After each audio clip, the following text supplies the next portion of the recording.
Hey homesteaders, today Donna and I are going to be out in the garden building a 40-foot arbor out of cattle panels, T-posts, some baling wire, and some hard work. Check it out.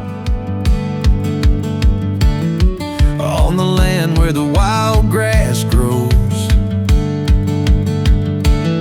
God bless the hands that reap and sow. She plants the seeds, he mends the fence, building a life that just made